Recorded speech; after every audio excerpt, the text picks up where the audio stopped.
इधर रुक कर लेते हैं बांकुरा का। प्रधानमंत्री नरेंद्र मोदी जनसभा को संबोधित कर रहे हैं। समाज का नाता ही इतना घनिष्ठ है, इस आत्मीयता को कोई मिटा नहीं सकता।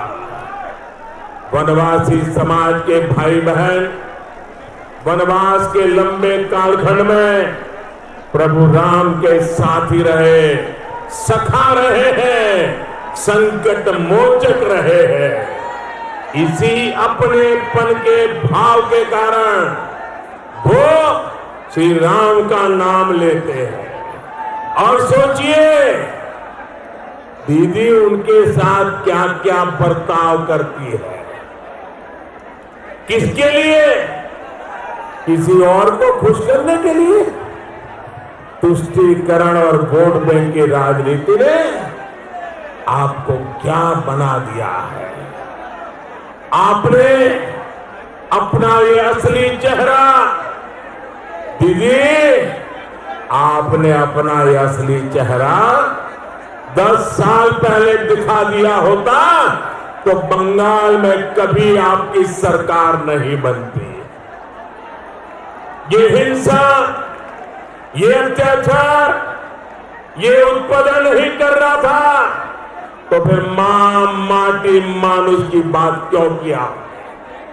भाई और बहनों, आज जब बंगाल के लोगों ने चुनावों में टीएमसी को सबक सिखाने की ठान ली है तो दीदी जरा बौखला गई है और ये अपना गुस्सा मुझ पे निकाल रही है।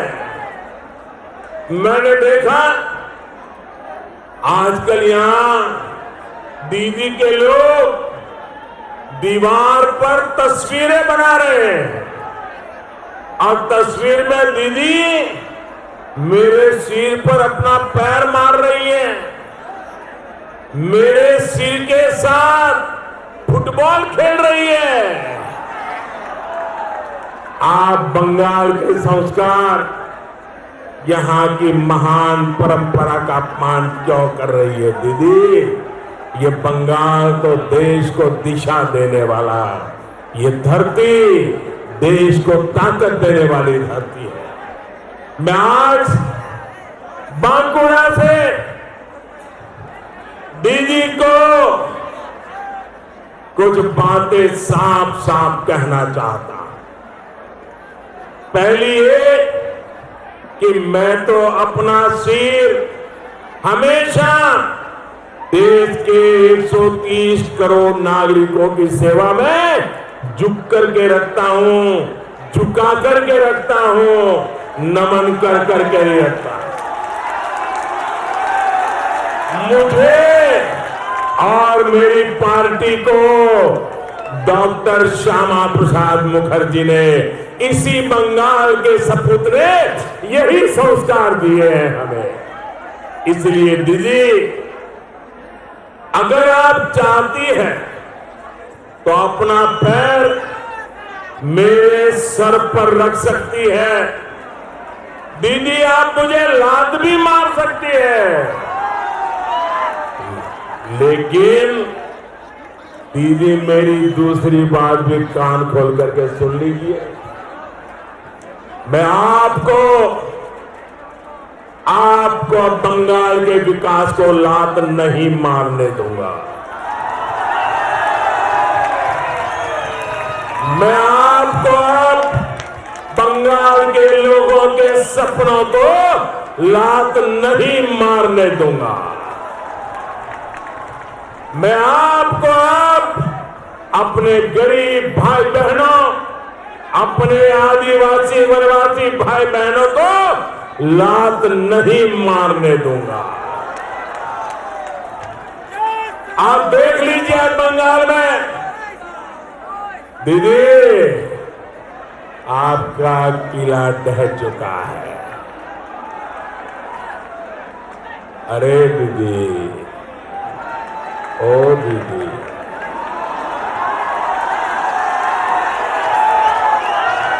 आप सोचती थी कि आप कुछ भी करती रहे, आपसे कोई सवाल नहीं करेगा, लेकिन आज पूरा पश्चिम बंगाल आपसे पूछ रहा है।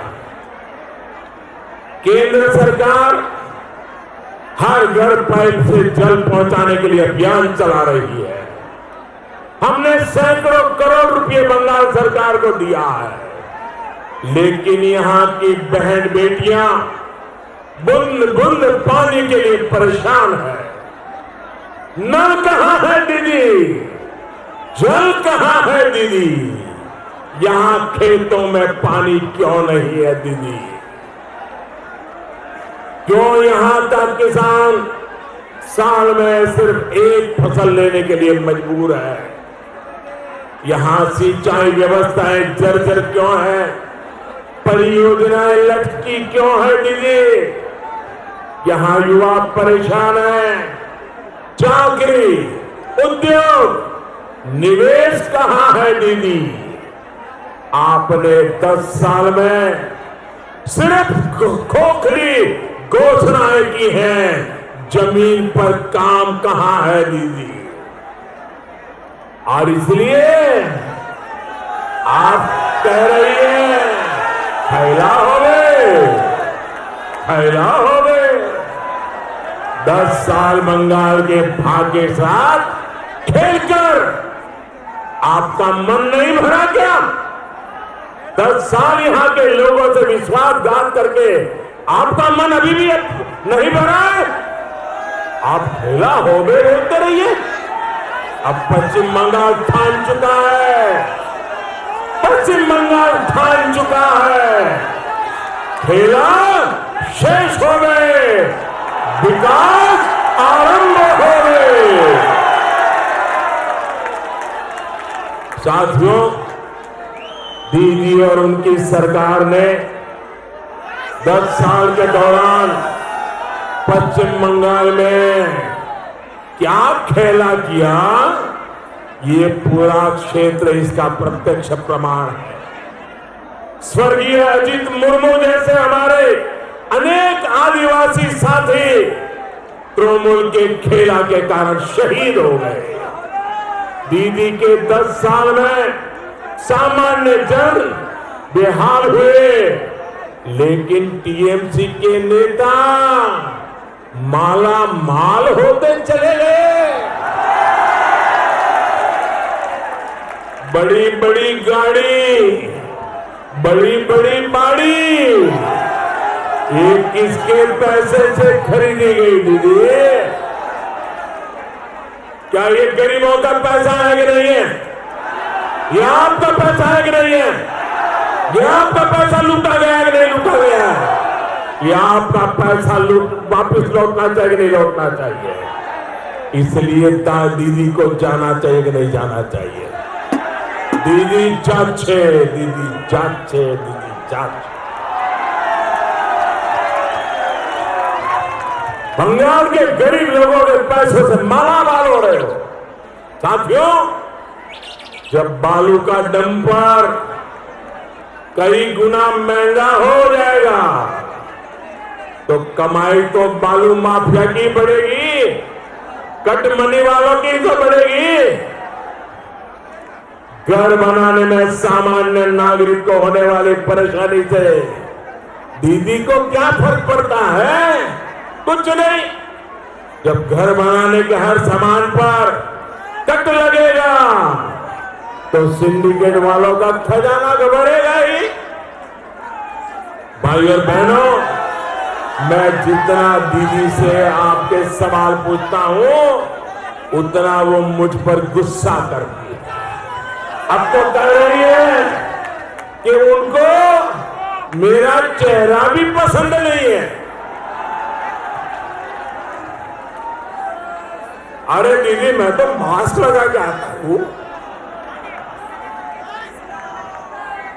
अरे दीदी, लोकतंत्र में चेहरा नहीं, जनता की सेवा, जनता के लिए किया गया काम, यही तो तराजू पर होता है, यही कसौटी पर कसा जाता है। मेरा चेहरा आप देखे ना देखे, लेकिन बांकुड़ा की बेटी हमारी चंदना जी और ऐसे अनेक भाजपा के कार्यकर्ताओं का चेहरा आपको लंबे समय तक याद रहेगा। दीदी, ये चंदना जी का चेहरा आप कभी नहीं भूल पाओगी। आप ये युवा चेहरे कभी नहीं भूल पाओगी। चंदना जी हां सलटोरा सीट से सिर्फ भाजपा उम्मीदवार पर नहीं है, बल्कि चंदना जी पश्चिम बंगाल की आकांक्षा का प्रतीक है, पश्चिम बंगाल के विकास का प्रतीक है। ये उन बहनों का चेहरा है जिनको आपने नल से वंचित रखा है, जल से वंचित रखा है। ये उन श्रमिकों का चेहरा है जिनको तृणमूल के टोलाबाजों ने परेशान किया है। ये उन गरीबों का चेहरा है जिनके चावल, जिनके पक्के घर, जिनके हक पर तृणमूल के टोलाबाजों ने डाका डाला है। अब ऐसे ही चेहरे पश्चिम बंगाल की बहनों को, श्रमिकों को, गरीबों को न्याय देंगे, उनको उनका हक देंगे। ये आशय परिवर्तन को, ये आशय परिवर्तन के चेहरे हैं। ये सोनार बांग्ला के निर्माण के शिल्पी है। साथियों, मेरा आप सभी साथियों से आग्रह है कि उम्मीदवारों को भारी समर्थन देकर विधानसभा भेजें ताकि उनका उत्साह बढ़े। आपकी सेवा के लिए वो दिन रात जुटे रहे। बीजेपी ने पश्चिम बंगाल में अनुभवी उम्मीदवार भी दिए हैं और नए उम्मीदवारों को भी अवसर दिया है। युवा ऊर्जा और अनुभव मिलकर सोनार बांग्ला की तरफ आगे बढ़ेंगे, डबल इंजन की सरकार बनाएंगे।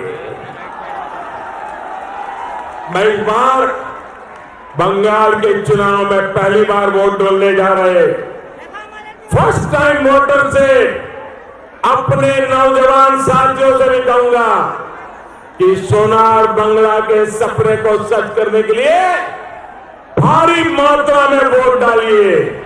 हर नौजवान को घर से निकालिए।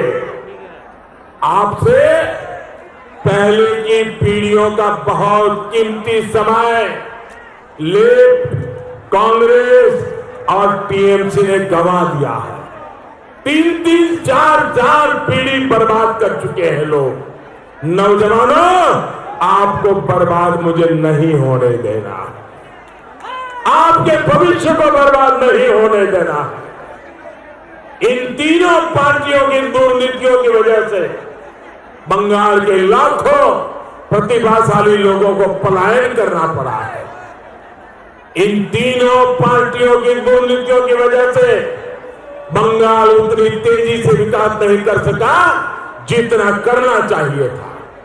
और मेरे नौजवान साथियों, आपको ये भी याद रखना है कि आप उस समय पहली बार वोट करने जा रहे हैं जब देश अपनी आजादी के 75 वर्ष का पर्व अमृत महोत्सव मना रहा है। अब से लेकर अगले 25 साल जब देश अपनी आजादी के 100 वर्ष मनाएगा, आपके लिए 25 वर्ष बहुत अहम है। आपकी जिंदगी के स्वर्णिम समय है ये।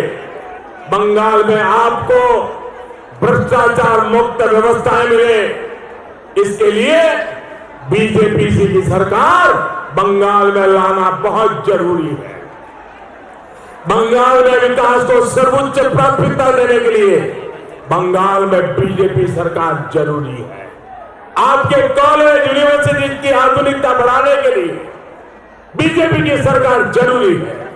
साथियों, बीजेपी की डबल इंजन की सरकार बनते ही यहां नई राष्ट्रीय शिक्षा नीति को लागू किया जाएगा ताकि स्थानीय भाषा में डॉक्टरी, इंजीनियरिंग की पढ़ाई सुनिश्चित हो सके। डबल इंजन की सरकार बनते ही पश्चिम बंगाल के हर गांव में तेज इंटरनेट कनेक्शन देने वाला फाइबर ऑप्टिकल बिछाने का काम को गति दी जाएगी।